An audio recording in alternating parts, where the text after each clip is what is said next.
Well, good Can you hear afternoon. me now? Hey, there We you can are. hear you. We can hear you, Kim. Kim. And I Matt had a has little, his. Go on, Kim. Go on. I said I just had a little computer issues. I'm having a lot of challenges today. All right. I And figured Matt Spielman is with us also, Mark. okay, great. Yeah. Hi, everyone. Hi, Matt. How you doing? All right. All right, well, good afternoon, everybody. This is Mark Robertson. I'm joined here by Ken Kavula. We see so many familiar names. There are a couple of new names. We certainly don't want to shortchange you. Basically, what you are witnessing and listening in on is a group of friends coming together to share ideas when it comes to investing. And we're kind of full of the holiday spirit. I recycled that picture from Tequanum Falls with us and the Tukes, and I'm not sure what we're eating there. Those are not bayonets. Some kind of Not your Portello's hot dogs either. and they're not Portillo's hot dogs. There's some kind of breakfast pastry there, but good times. All right, well, thanks everybody for joining. We'll be spending a little bit of time talking about our trilogy coming up on getting started right after the first of the year. Groundhog Update continues to get more and more interesting as I move up the charts. But we are going to talk a little bit about Peter Lynch's Bonfire and how crazy sometimes investor returns can be, because the average investor out there does some real lunatic things when it comes to investing, and Matt Spielman provides a pretty powerful example of that. And then just a reminder to the holiday season is upon us, especially for the gentlemen out there. We have 2 weeks, guys. So Our audience, as usual, is filling in the blanks, Mark, and they're telling us these are either apple fritters or cherry fritters, one of the two. got to be cherry fritters then from northern Michigan. Yep. Good, clean fun. All right, let's go ahead and get underway. All right, this is our weekly reminder that Portillo's is not sponsoring this session, but they should be. And there is a little addition there on the left. Turns out that Elf on the Shelf is hanging out at the local Portillo's. I don't know. Your friend Kurt was throwing some shade on Portillo's on Slack today, Mark. I don't know. He was. There, yes, he was. You know, he was in concert with our friend from Maryland there about this Portillo's thing. So, well, you know, this time of year, you know, even the heathens and ruffians, we can find a place in our heart for them. All right. Speaking of heathens and ruffians, no investment recommendation is intended by anything that we do here today. This is all about education, illustration, and demonstration of basically the modern investment club movement. And it's actually a pretty well-kept secret about the analysis, methods, techniques, philosophies, and all that kind of stuff that leads to successful investing. There are no guarantees in this business. You all know that. But what we have discovered with over 8 decades of modern investment club practices, that your odds for success can be enhanced. And we've witnessed some pretty powerful stories over the years. So you're going to hear stories about that, and we're going to share ideas. And you're just reminded you must do your own review and analysis of any company before hitting the buy or sell button on your computers, or for those of you who still call a broker and talk to them. If we own something in our personal portfolios, we'll try to remember to acknowledge that. But please form your own opinions about everything that we do here. We do a monthly program. It's a webcast called The Roundtable. We've been doing it for almost 14 years. And it's a monthly program. It's generally on the last Tuesday of the month, but the next one will be on the first Tuesday in January. I think I have that right, Ken. I think it is. January 2nd. So that is coming up. Again, we share 4 or 5 ideas, and we keep track of how well we do. And that's been pretty good over the years. 15 or 16% annualized rate of return. So it's kind of interesting to watch the ideas bubble up from this group of friends and walk through the analysis and just monitor how these ideas perform. If you'd like to be added to a reminder list about that event, send an email to nkavula1@comcast.net. Yeah, we have December roundtable on January 2nd because of the holidays, and then January roundtable on the 30th of January, Mark. Okay. And that's the day before that the trilogy. We'll be talking more about the Getting Started series here a Yes. little bit later on. All right, if you have any questions or follow-ups to anything that we do up here today, including if you'd like a copy of the slides, our 2 email addresses are there at the bottom of the page. Okay. All right, just our weekly update on the market. Again, we're looking at, in this case, a quarterly green bar for the stock market as we measure it by the value line arithmetic average. It's literally the average of the companies in the black book or green book in days of old.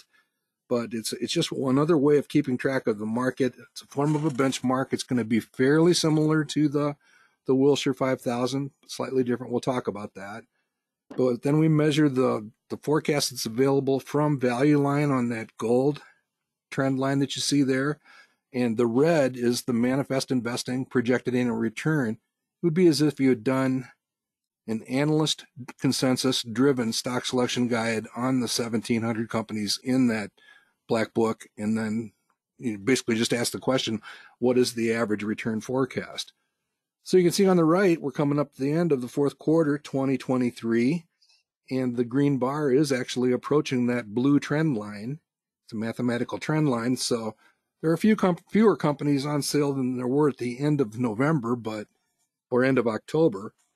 But that's where we're at now, kind of back in kind of a fairly traditional level for expected returns.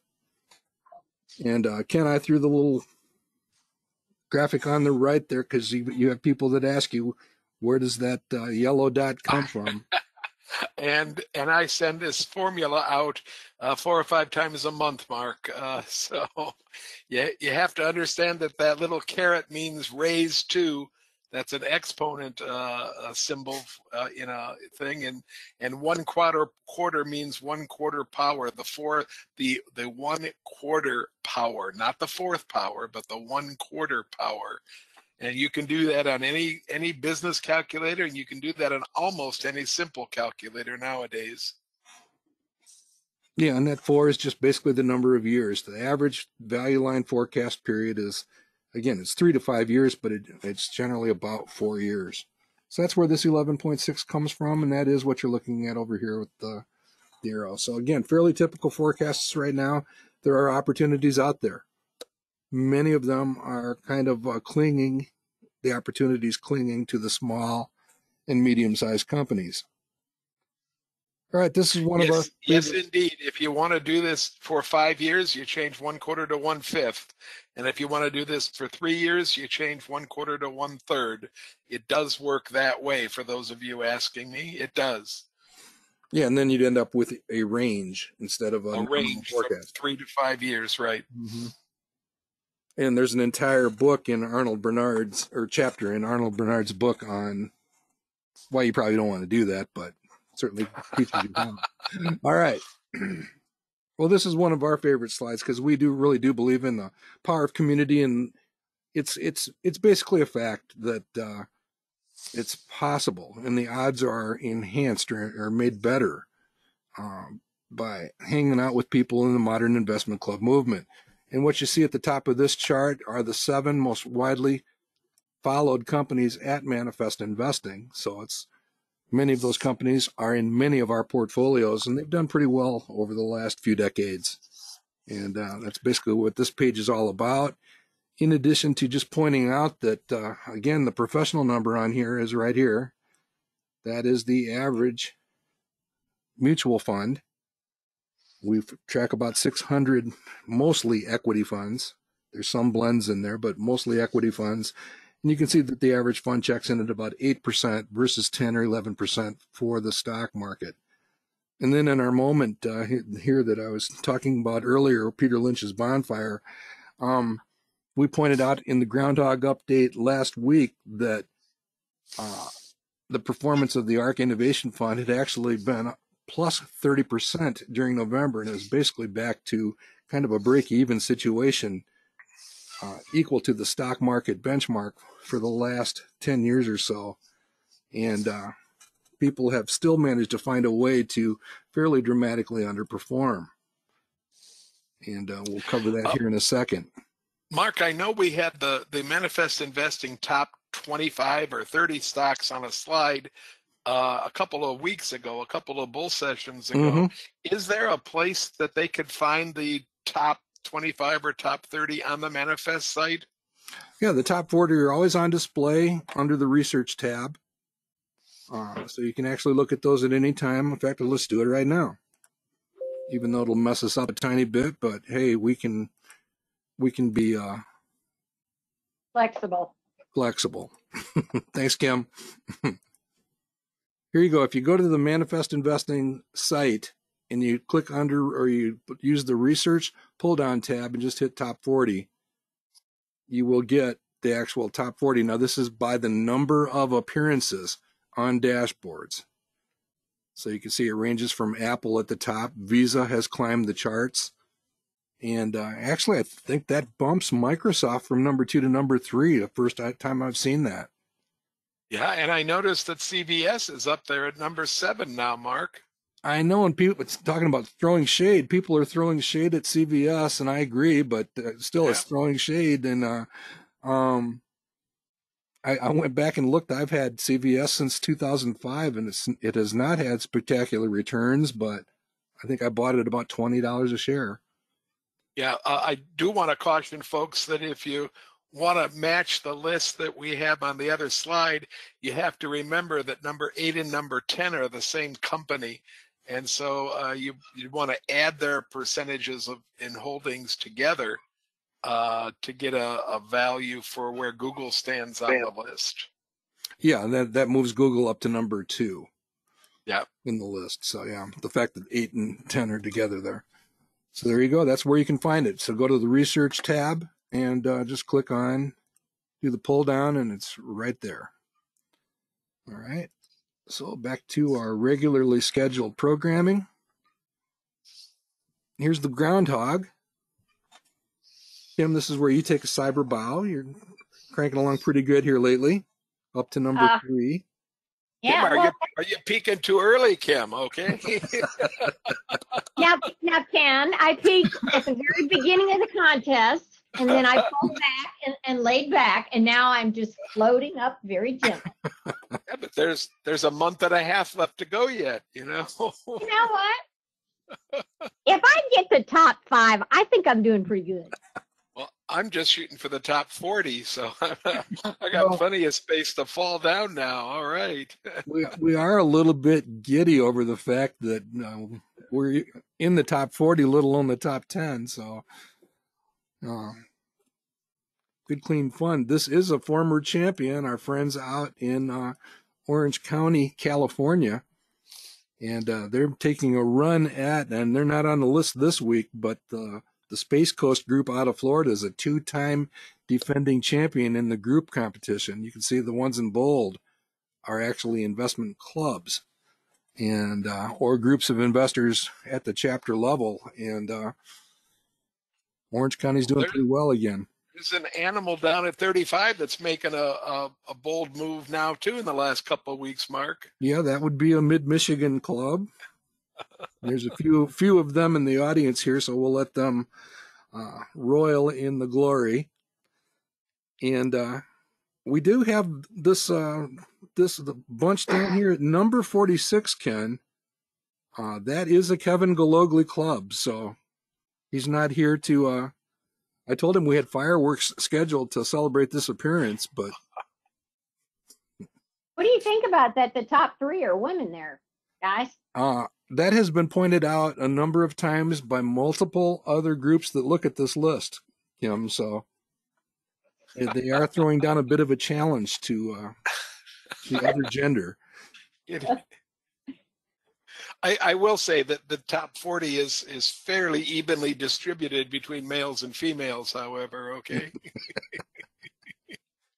Good stuff. Well, we are up to 25% of people beating the Wilshire 5000. That has been down as low as 15% this year, so it's nice to see that return. We are up to a positive average return that has been climbing. The Wilshire 5000 does check in at this 10.7%. So that's a kind of a gauge of the overall stock market. And again, as we've pointed out here for a long time now, we have not seen anything like this in years. But the value line arithmetic average, that those green bars on that previous chart, are way down the list at minus 2.2. That is very unusual. And again, it just suggests that maybe there are some pretty decent opportunities to be explored amongst the smaller and medium-sized companies, because again, we think of the value line arithmetic average as all of the above investing. All right. All right, and we did celebrate Kathy Wood climbing back on the list. She has dipped back off of it just a tiny bit, but not by much. And she's made quite a run here lately with the run in November. And I don't know if Matt's with us, but Matt shared this article, and it's just astounding when you think about how volatile, I guess volatile is the right word, this fund has behaved over the years. It was the top performing fund about a year and a half, maybe 2 years ago, amongst all the funds that we track, and it fell from the top 40 or 50 funds faster than anything I've ever seen. I mean, most of the funds that are at the top of the mutual fund performance list have stayed pretty much the same. It's actually just funds, not just mutual funds. But this one's been pretty crazy. And then it gets even crazier when you talk about the actual investor returns in the fund versus total returns. Matt, did you want to comment on this? I mean, I find this just it's a fascinating statistic.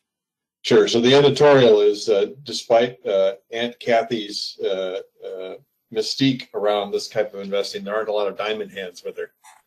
But the investor return is essentially a time-weighted return. So funds do publish their flows in and out. When you see a fund's return over a period of time, that's assuming, if you will, a steady number of shares. So it's net asset value over time. But because these aren't ETFs we're talking about, they do have, or they are, they can issue more shares. So people may be in and out of them in very high volumes. And so the investor return takes into account the flow of money as people go in. So people go in, and I was joking that since Kathy has done well, she's probably going to get a lot of inflows this quarter. So people are coming in at sort of after the lottery has been won, people want to buy the next ticket, and then that doesn't win, and then they leave for the next one. And so it's that churn that ends up making investor return, the actual return of the actual owners, worse than the reported return of the fund itself. Yeah, so this is vivid. I mean, this is, when you take a look at the size of these blue bars to the downside, and you compare the other bars right next to them, that is what is happening. As Matt said, it is the most vivid demonstration I've seen of performance chasing. Performance chasing is the type of thing that happens every year when in January, when all of the publications come out with the best fund of 2023, and everybody runs out and grabs some of that one. Well, you don't necessarily want to pick the strongest performing fund for last year. You want to pick a fund or a stock that's, positioned for the future. And in this case, that performance chasing here is just incredible. I mean, because, the fund has generated a positive return over the last year, and you're looking at minus 25 here. So it's that same type of performance that Peter Lynch used to talk about while he was out generating a 13% return for Fidelity Magellan over a 13-year period. Some of his friends and neighbors were actually generating negative returns because they would go in at the wrong time and out at the wrong time, and it's just a phenomenal thing. So thanks, Matt, for a rather dramatic example of performance chasing and how dangerous it is. And folks, there actually is a red bar for the 5-year. It just happens to be very near to zero, so you can hardly see it. That's all. But there is a red bar there.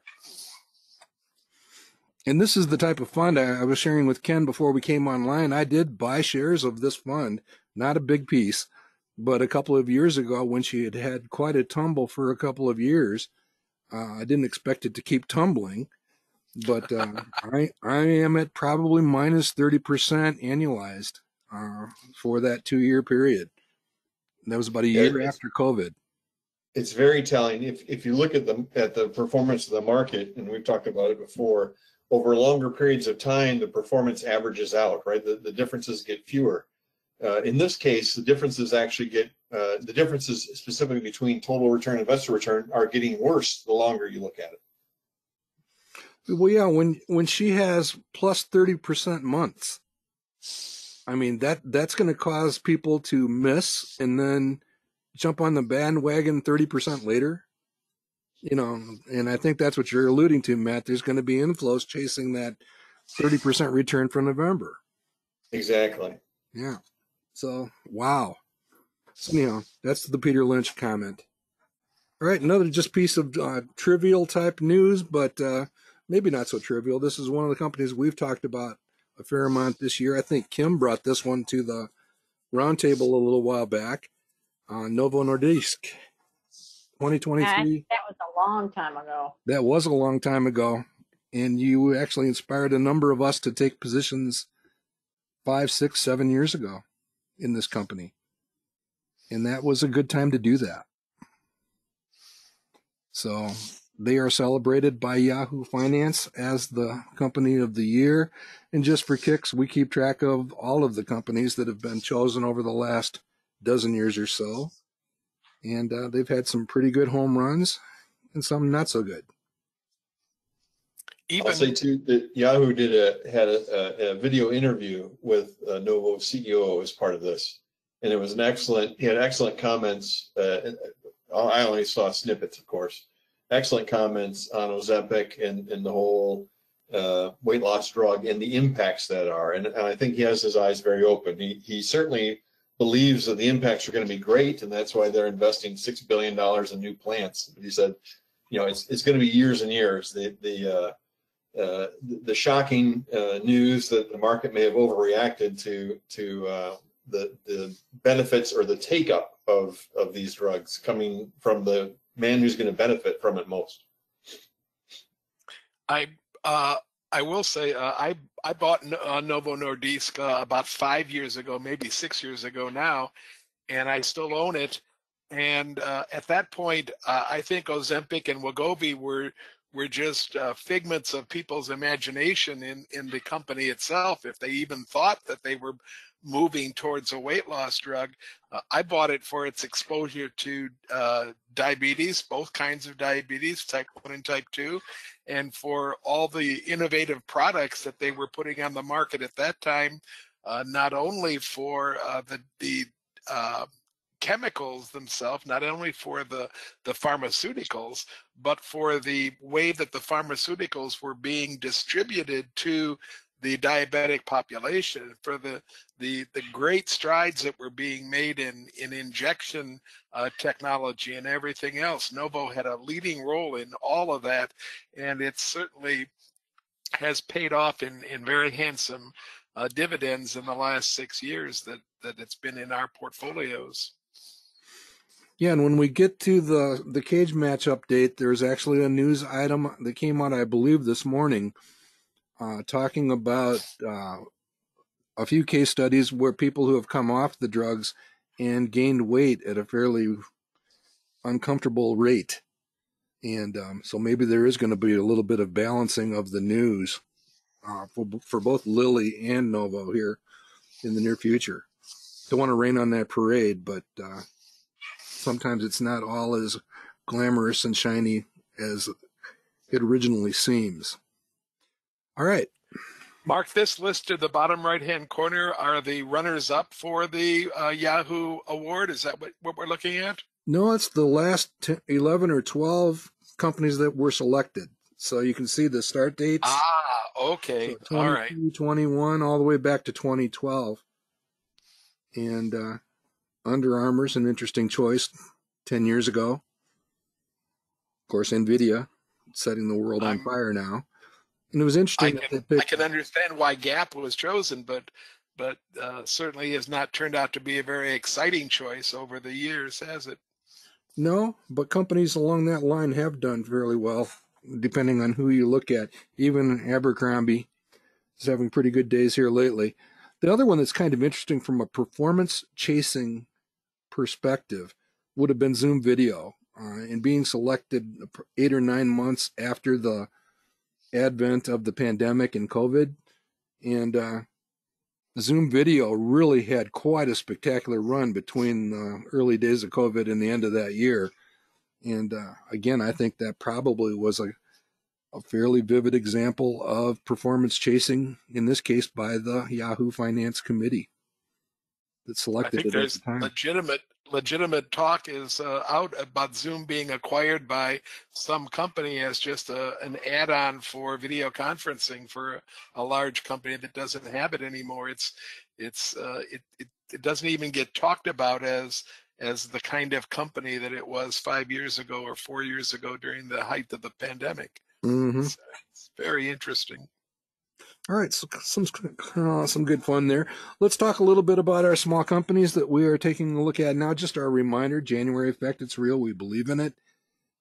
We begin messing with it as early as September, and it's something that we've done for years, and we do believe that some of the best presents under a Christmas tree can be in those smaller packages.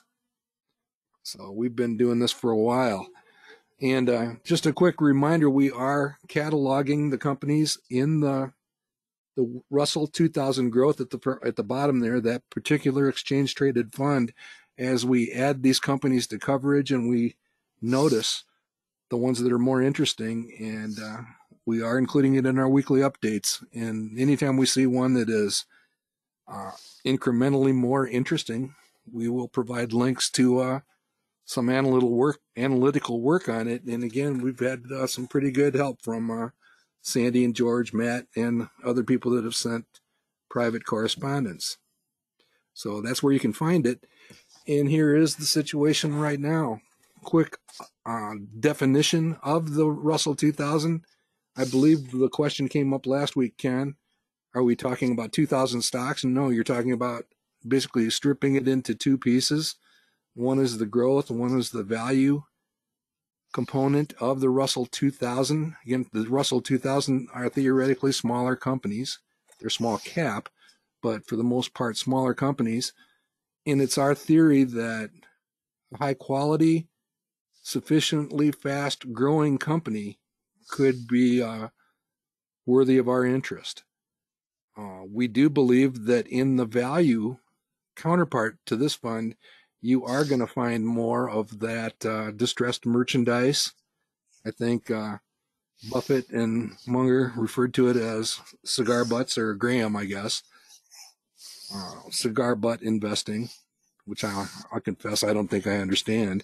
But anyhow, this is basically the 1,000 companies with higher growth expectations and a higher healthcare component. Notice that one of the major competitors to ResMed is this guy here. Inspire Medical is in this particular category. And I learned something at the Heart of Illinois Breakfast Club that Steve holds. This company, Crocs, has been on a tear, Ken. I've noticed that, Mark. We have a person in one of my clubs that is a great proponent of Crocs. She wears them to work, and she's in the medical field and makes the point that nurses and doctors and orderlies and everybody wear Crocs constantly, and we should be taking a look at the stock. Maybe it's time for us to actually take a look at Crocs. Yeah. Well, you might have to wait for a pullback now, because if you take a look Yep. at it, the growth has gone. I think there has been a little bit of acquisition in there, but it's been explosive the last couple of years. And this is another one that just annoys me, because this is a Hugh McManus pick from years ago, and he would flop around at the convention in the Crocs, and I used to say, you can afford real shoes, Hugh. And he would just laugh and say, hey, these guys have a good thing going here. So Wow. Interesting that healthcare is 21% of the fund, which also probably explains why some of the lackluster performance, because the medical devices and much of the healthcare sector have been under pressure. But what I've done here is collected up several of the companies that have been added to coverage, in addition to companies that were already in our coverage. And what I've done is ranked them or put them in or rank them from highest manifest rank, again, which is the combination of the return forecast and the quality, and just looked at some of them at the top of the list. We do want to see 12% growth here. So these are going to all, in general, going to range in the 20% growth, and we would like to see a quality of at least 60. And then I'm thinking we want to see 15 to 20 for the return forecasts over here. So going down the list, we're going to be putting together 10 to 12 stocks here for the Christmas countdown. I guess 12 because it's the 12 days of Christmas. Here's number one on the list, and this is no surprise to anybody in this room. The recent pullback in Green Brick Partners is probably an opportunity for closer examination. Matt, would you have any comments to that?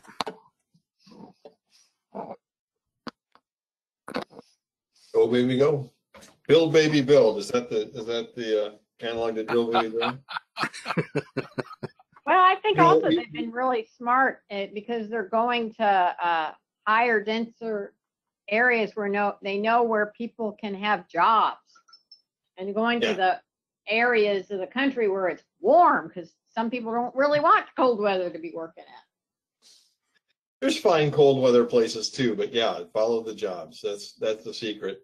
And Ken, you've asked a couple times, and I'll say, as well as this is done, and it's definitely end of the year, so a good thing to celebrate. One of two good things to celebrate. When does the party over? Because this is a cyclical industry. It just has a major mega trend behind it, which is having underbuilt houses, particularly since 2008. The thing I've decided, because you can talk interest rates, you can talk existing home sales. I think the biggest thing to me is, and I think it's held pretty. I haven't kept track of it month to month, but it's held pretty good. Normally in the long term, new house sales are about 10% of the real estate market, and they both are cyclical, so they kind of follow each other. This year it has been 30%, and that's not that we've built triple the houses we've had. It's how deeply the existing house market has receded, because someone with a mortgage that starts with a 2 or a 3 doesn't want to swap that out for a mortgage that starts with a 7. And so I think that's the one thing I might use as my number one metric, is as long as home building represents an outsized portion of the market, I'll still call the market out of balance and tilted in the favor of home builders as the only choice people have at times. I also think, Matt, that they were among the first to do some of the buy down to make the mortgages more affordable, knocking a few percentage points off of mortgages for new construction. And yeah, they actually started more in a development sense, in sense of buying and developing land. They're vertically integrated in that sense that they're not just home builders. They do whole developments, putting the streets in, putting the utilities and all that too. And they do have a captive finance arm that gives them the flexibility to sort of dictate that. So that I have no idea how common that is. Certainly you need to be big enough to have the money available for that, but it's been very important for them. It wasn't, I think it was KB Homes. It was one of the other homes. The CEO said they could essentially buy down, not to 3%, but let's say to 5%. They could buy down a mortgage to an acceptable rate for their home buyer for $30,000 and preserve $80,000 of the price of the house.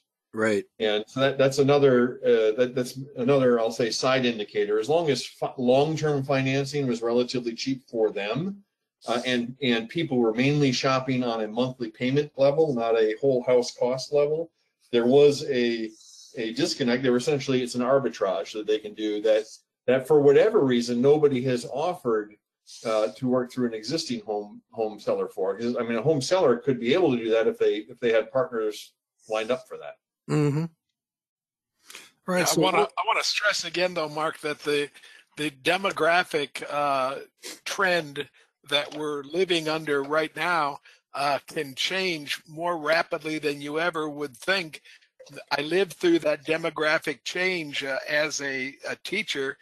When I graduated from college in 1969, that means I'm really old. But when I graduated in 69, there was a real shortage of teachers all over, and you could find jobs without too much problem. But by 1979, the demographics had changed. The baby boomers had essentially moved into schools, and you were graduating larger classes than you were taking in kindergarten. And suddenly you had overbuilt schools. You had school districts that couldn't operate on budgets that were either static or declining because of student count.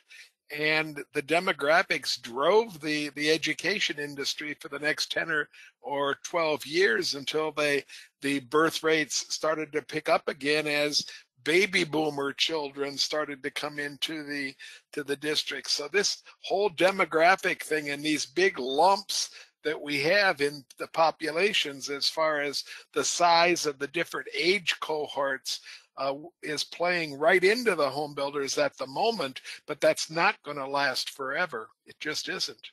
Yeah, True, totally true. It is a cyclical industry, full stop. It's one of the most sensitive to interest rates, as obviously you can see from the existing home seller perspective. It's just catching up from the last time the cycle got out of whack when home builders had an apocalypse, and you had entire subdivisions of skeletons of houses unfinished, just left as it was, and people left that industry permanently, just like people left the food service industry permanently in the pandemic when that went through such a terrible dislocation, and now they have problems hiring for that.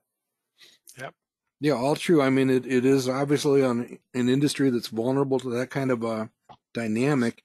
I do continue to look at the inventory challenge that they have and the shortfall. And again, and we haven't made the point here yet, so let's make it again. It is a local phenomenon. So you can have a really nasty situation going on in Kansas and at the same time have a pretty robust economic situation in a place like Dallas. And that's what we're talking about here. Green Brick is concentrated in Dallas, the coast of Florida, Atlanta, and now Denver. So they actually have some of those. That's why Kim was talking about the jobs. So yeah. Yeah, and it's right that who knows what will happen, but the current projections is Dallas will go from the 10th largest city in the U.S. today to the third largest city in the U.S. by the 2030s. Interesting stuff. We should point out that this is an idea list. This is not a go out and buy list. There are a number of stocks on this list that we know little about at the moment, and there's a couple of stocks that have some really bad press on this list right now. So be very careful and do your homework. This is not any kind of we think these are great stocks list. This is a starting point for smaller companies, not a finished point where you can have some confidence in where we're going with it. Yeah, next week we will probably go through a few case studies of some of these companies. But just to emphasize the point, we have a couple fairly hot stocks here with Dreamfinders and Semler. Semler's one of our best small companies, but if we pick Green Brick, we're probably not going to add Dreamfinders. That is kind of an interesting study. They have been fairly hot and interesting company to study. I do think we'll be taking a closer look at EXL, which is another one of those IT consulting type companies. That one is a threat, and it meets most of the criteria here. I do not know anything about B. Riley, but it keeps showing up. MYR is interesting as an infrastructure play. Sapiens is on our list. XPEL is on our list. Kind of interesting to see the old Mesa Labs showing up here again. Also, there are a couple here that are also, they really need to show us something in terms of special catalysts or etc. to really capture. And then there will be more companies. I will say I'm a little bit disappointed so far because we've looked at quite a few companies and have not really found a whole lot of especially on the smaller end, exciting opportunities. I think they're still in there. It's just a matter of keep raking the coals a little bit. So we'll have more on that next week. Just point out there's some really bad press associated with Expel right now, and there's some fairly negative press associated with Coastal Financial as well. So both of those companies, you should be posting big, strong warning signs about read, and check your sources, because right now we're involved with a couple of these companies and a couple of the clubs that I'm working with, and we're trying to just verify negative articles that we've read so far without a lot of I don't know, proof behind them, a lot of background behind them. If you find something really negative, you should be able to find that same negative article from some trusted sources. And if you can't find it from some trusted sources, you might want to put that in the bin of, that's nice that you're saying that, but I just don't think that what you're saying has any validity to it. There's a lot of short sellers out there trying to manipulate some of these stocks. All right, so we will continue to percolate on the ideas and share our 12, most likely next week in our pre-Christmas show, Christmas Countdown. So we'll have some fun with that. All right, just a quick moment here. We're going to come back to this in a few minutes too, but yes, that is a color wheel on an aluminum Christmas tree, and oh man, does that ever conjure up some memories. All right. Technology. I saw that, Mark, and actually, that's exactly what we had at our house. We had the silver tree, we had the blue balls, and then we had the thing spinning. It looks like one of those claymation Christmas specials that are on the TV too. I don't know if that's Rudolph. That's that's Burl Ives from Rudolph the Red-Nosed Reindeer. Yeah, it certainly is. The snowman. All right, we'll come back and take a closer look at that. We did want to spend just a moment with the janky utility bill auto pay demo. And again, we just, back a couple of years ago, we picked out some companies that were intended to generate enough dividend to pay the utility bill. And that's what this demonstration is all about. The utilities that are in there are shown on the dashboard, in addition to one of those special equity premium income funds up at the top, JEPI. So let's take a look.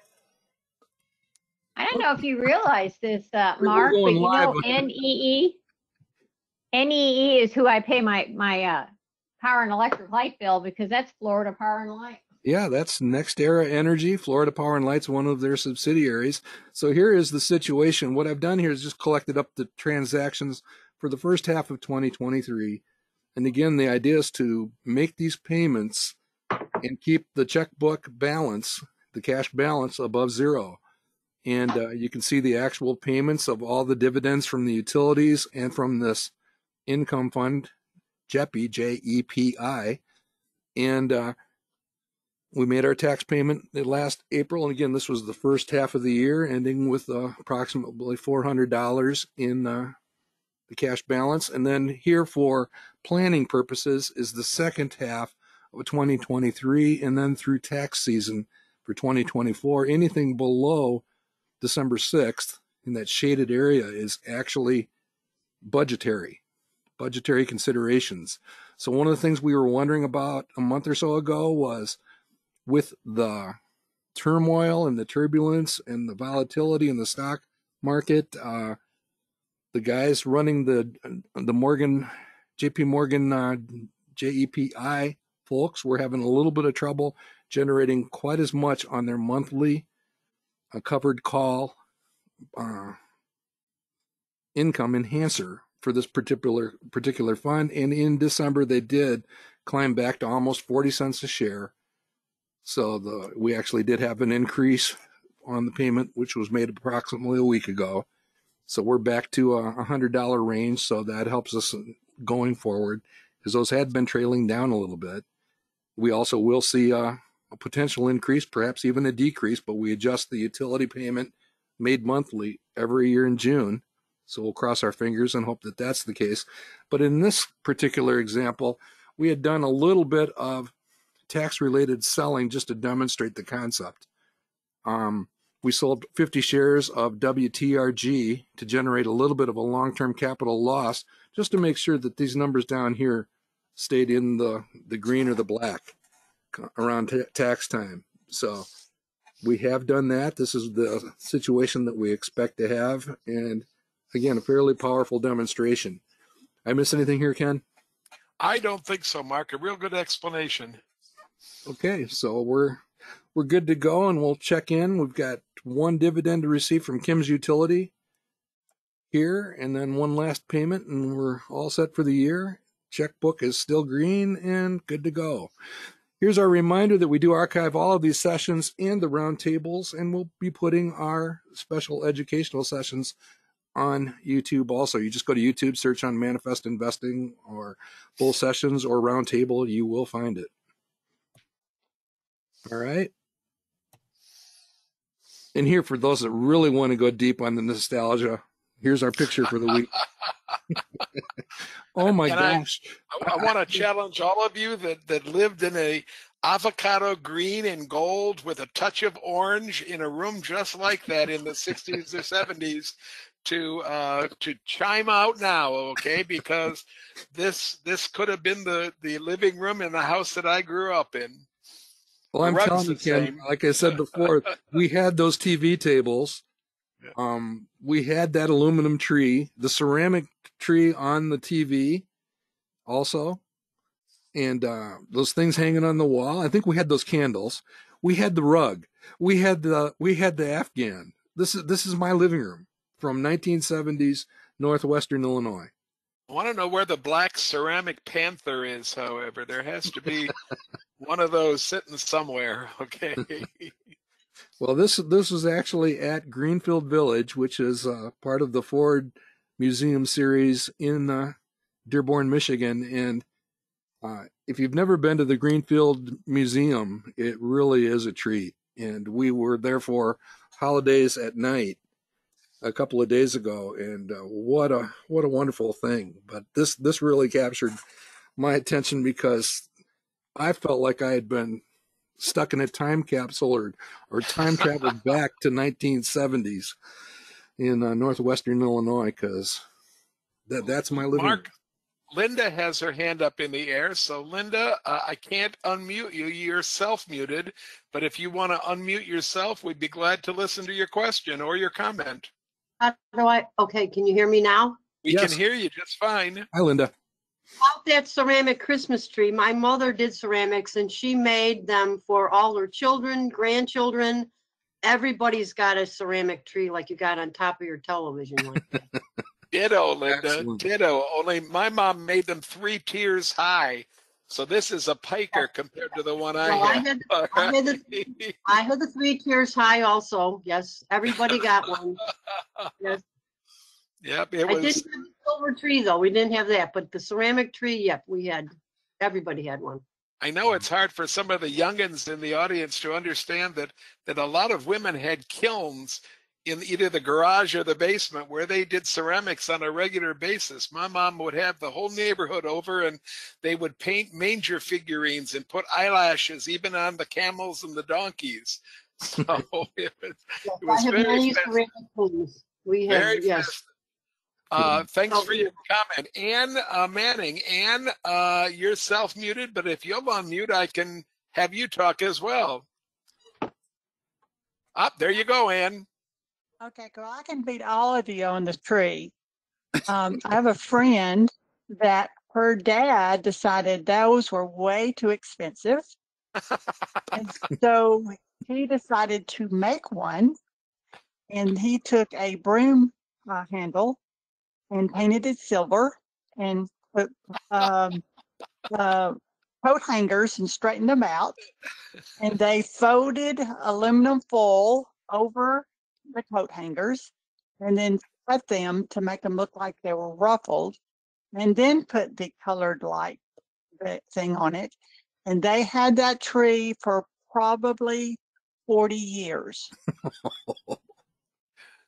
It was a community favorite, and when she passed away, people were all upset that the people who bought her house did not put it up. Oh. Excellent. Thanks, Ann. I'm looking at the Twister game there. Lord, I played that one. Yes. Folks, I'll tell you, Mark did not recognize glass wax, and he did not know that you kept glass wax near the big TV to keep the screen from having fingerprints all over it. So I did not that know was that. a great friend of the large TV with the wooden cabinet, I'll tell you. Well, and I was told that for the millennials out there, there's not many millennials in the crowd, but if you are out there, there was no remote on that TV. Well, it's only 3 channels. What'd you need a remote for? And, yeah, it was just 3 Tables channels. are remotes. Whoever was between the ages of 5 and 10. That's Yeah, right. or That was exactly. While whoever you're was lying on the floor because there weren't enough chairs in the living room got to change the channel whenever Dad said to. You know. That's right. All right. That is just too much fun. Too much fun. Enough. All right. Some more fun. Ken, go ahead. Well, on the 3rd and 4th of January, we're going to run a series called Getting Started. It's going to be very informal. We're not going to talk about the stock selection guide in any great detail. We're not going to bring up the tools and try to teach people how to use any of the tools, except maybe occasionally a real fast screen of some sort. But we're going to talk to novices and beginners. And we're going to try to lay the foundation for investing, period, but also lay the foundation for the kinds of skills that we really believe, you know, long-term investing and why we do it. And we're going to try to back it up with some facts and figures, because we find that a lot of our newer members need a little bit of convincing sometimes that what we're doing really does work, and that you can do it without spending 20 hours a week watching stocks and doing stock studies. You can sleep at night making it happen. So our 3 sessions, 2 of them on Thursday, called The Grand Experiment, where we'll introduce the style of investing that we all fervently believe in. And then the second, Making Reasonable Forecasts, talking about what all of our tools are based on, because it all comes from a very simple business model. And we're going to try to go through that in language that's approachable and in language that's not going to confuse people and deal with a lot of vocabulary that they're not ready for, because it's just vocabulary that at the moment a novice or beginner doesn't understand, even though we use it and throw it around like shorthand. Same thing true for all of our letters that we use all over the place, where we all understand what most of the letters mean as experienced investors, but as novices, those letters couldn't be more deadly to try to get straight and to try to remember what they all stand for. On the Thursday session, we're going to talk a little bit lengthy thing about lending some ideas. One of the things that I became aware of when I started visiting so many of our clubs was that beginners often started with stocks that were way too difficult for them to study. And they didn't have the source material to for somebody to say, you know, here's a list of 20 or 30 stocks that aren't going to get you in trouble when you first start studying stocks. Let's start with those and save the cyclical chip stock. Let's save it for your 20th study or your 30th study rather than your first or second. So we're going to talk about finding great stocks to study and which ones you need to kind of put aside for a while.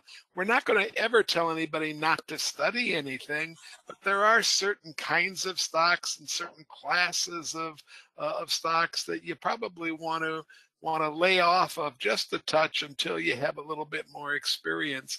Let's focus on the basics first. You know, you crawl before you walk, and you learn Dick and Jane before you read Crime and Punishment.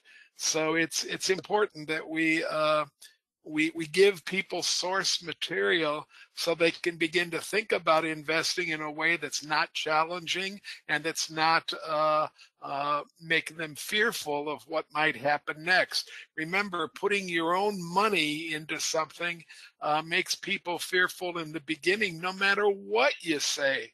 So we want to lower the level of anxiety and raise the level of comfort when it comes to long-term conservative or relatively conservative investing styles. That's enough of an introduction, I think, Mark. Why don't you add whatever you need to add to it? Yeah, I really look forward to it because I'm going to try to channel a couple of different perspectives.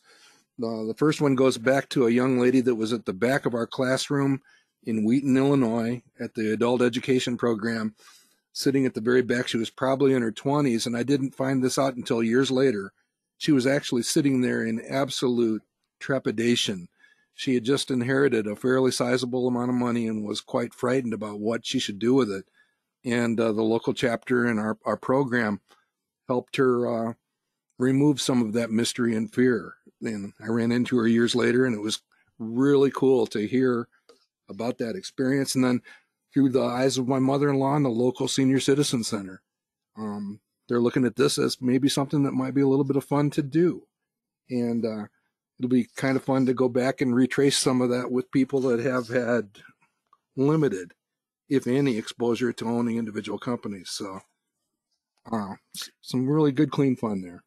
I'll just add 2 sentences, Mark. My mom lived to 89 years old, and for the last 15 or 16 years of her life, she was involved in our family investment club. She told all of her friends that she was investing for the future.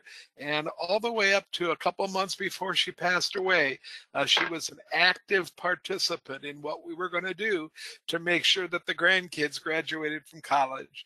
So That's it's, so cool. in her case, it was the great grandkids graduating. Yep. Good stuff. And here's some of the other stuff that I'm channeling. I told Ken that this is just some of the stuff I've started to throw together, maybe build a little bit of an outline. And we've talked a lot about imagination and just visualizing this stuff and keeping it simple. And a fairly, I don't know what you refer to those as, but it's a kind of a landmark piece that beyond the closet and off the couch, somebody was struggling a few years into Manifest after we'd been around for a few years about, can it really be this simple or this easy? And I think that's part of our message here as far as the mystery and fear. And then that little excerpt down at the bottom from probably a life-changing moment for me, spending it with some teenagers in Chicago and at a Saturday morning program that was really stupendous.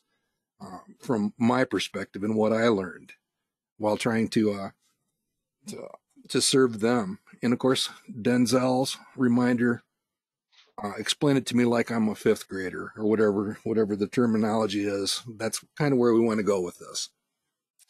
I'm going to be interested in, Mark, and you explaining to me the good, the bad, and the ugly right here.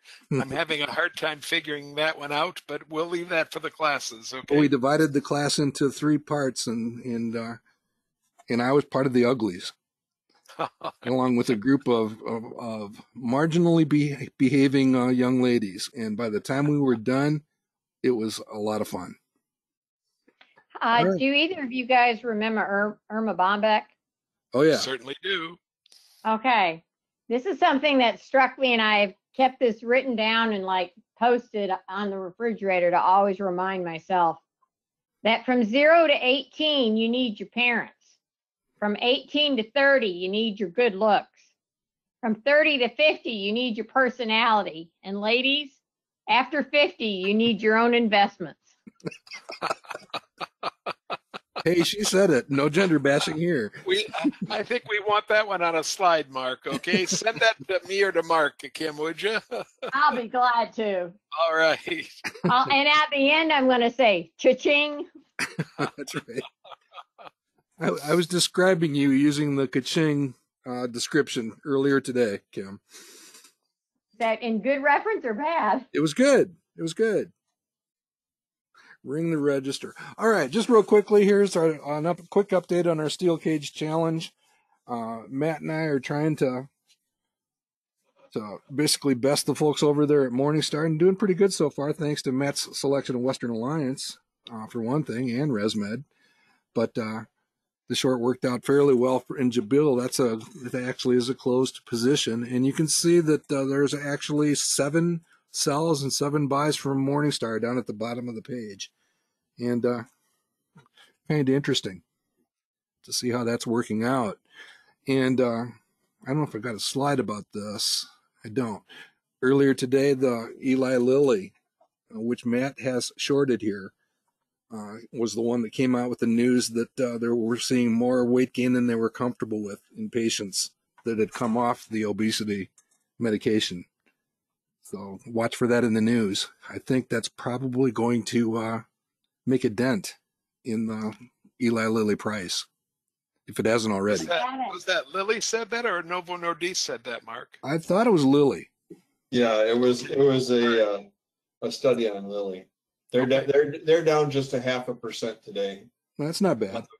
Not the worst it's been. But ResMed's up 2.5%, so net 3%. And if I hadn't dithered on it when we first talked about this, Lilly would have been starting at 10% higher even. Right. Well, the dithering, I joined you in the dithering. I had a hard time coming up with a company to short. And it's not as easy. It's even more challenging than selling. I don't know how you have one going forward if you killed one short. If someone's knocked out, the match ends. Yep. All right. I think that's all we've got. Just a quick slide from, I just left this one in there because it's just too much fun. Thank you, Hugh McManus, for that selection at the original COVID cancellation conference panel session. So good stuff. All right, Ken, anything else in the hopper? No, I think we're thinking very much about wrapping presents and making Chex Mix and cooking cookies and all that kind of stuff. So I will get some of that stuff done, and then we'll be back next Tuesday, right? Yep, next Tuesday. We might have a little bit longer program next Tuesday because I am thinking that we'll probably take the day after Christmas off and might even make it a 2-week hiatus because we have those programs on the evening of the 3rd and 4th. So maybe we take a 2-week session. I would not argue with you on either of those days off, Mark, okay? All right, so the audience, you're listening to us planning live. 2 weeks of vacation. Thinking out loud. And I am going to be traveling a bit, so that'll make it makes it even more of an impetus. All right. Yep. Well, good luck out there, everybody. Again, if thanks to all of you that have thrown the small company ideas across the transom. Keep them coming, and hopefully we'll discover some new names to add to that dozen a week from today. Thanks, everybody. Merry Christmas, folks, and we'll see you next Tuesday.